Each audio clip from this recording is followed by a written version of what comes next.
எப்படியா இருந்தாலும் ஜனநாயகன் வந்து ஷூட்டிங் தான்றத ஃபஸ்ட்டு பிரேக் பண்ணது நம்ம தான். அது யூடியூப்பில் அந்த டேட்டு டைம்லாம் எடுத்து பார்த்தீங்கன்னாலே உங்களுக்கு தெரியும். ஃபஸ்ட்டு இதை பற்றி பேசுனது நம்ம தான். அண்ணன் நக்கீரன் கோபாலும் அதை பற்றி பேசியிருக்காரு, டீட்டெயிலாக பேசியிருப்பார்.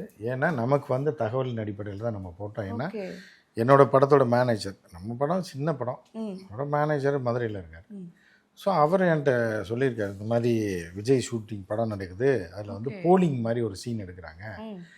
யதார்த்தமாக ஒரு நாள் ஃபோன் பண்ணும்போது இந்த கூட்டத்துக்கெல்லாம் முன்னாடி பண்ணும்போது எங்கே இருக்கீங்கன்னா இந்த மாதிரி மதுரையிலேருந்து காரைக்குடி போகிற வழியில் ஒரு ஏரியாவில் இருக்கோம். அந்த மாதிரி ஜூனியர் ஆர்டிஸ்ட் வச்சு ஆயிரக்கணக்கில் வச்சு போலிங் மாதிரி எடுத்துகிட்டு இருக்காங்க, அதுக்காக வந்தேன், நாம் ஒரு 100 பேர் ஏற்பாடு பண்ணியிருக்கோம், அதுக்காக வந்தேன்னு சொன்னார். என்ன ஜனநாயகன் அதில் வந்து என்னங்க ஷூட் பண்ணாங்க, மக்கள் சாரசாரையாக வந்து எல்லாருமே விஜய்க்கு ஓட்டு போடுற மாதிரி சீனா அப்படியான்னு விட்டாச்சு.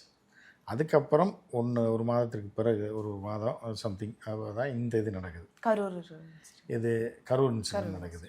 ஸோ கரூர் இன்சிடெண்ட்டுக்கும் பார்த்தீங்க அப்படின்னா அதில் ஏன்னா நம்ம அந்த ஃபீல்டில் இருக்கிறோம் அப்படின்றதுனால தெரியும், சில அசிஸ்டன்ட்ஸ் வந்து அந்த சம்பவத்துக்கு போய் அந்த இதில் ஒர்க் பண்ணியிருக்காங்க. என்னன்னா அதாவது ஜென்ரலாக அவர் வராது போகிறதெல்லாம் அப்படி ஷூட் பண்ணி சிஜியில் சேர்க்கலான்ற மாதிரி ஒரு தகவல். ஆனால் இந்த சம்பவம் நடந்துருச்சு. நடந்தோடனே இது ஷூட்டிங் தானா ஷூட்டிங்காக மட்டுமே ஏற்பாடு பண்ணப்பட்டதில்லை. இந்த கூட்டத்தை எடுத்து, ஏன்னா ஆயிரக்கணக்கான எமோஷ்னல் ஒரு டைரக்டர் என்ன ஃபீல் பண்ணுவாங்கன்னா ரியலிஸ்டிக்காக இருக்கணும் அப்படின்றது தான். இப்போ ஒரு கோவில் திருவிழான்னா உண்மையிலே அந்த திருவிழாவில் போய் எடுத்தால் தான் அது ஒரு எமோஷ்னல் டச் இருக்கும்.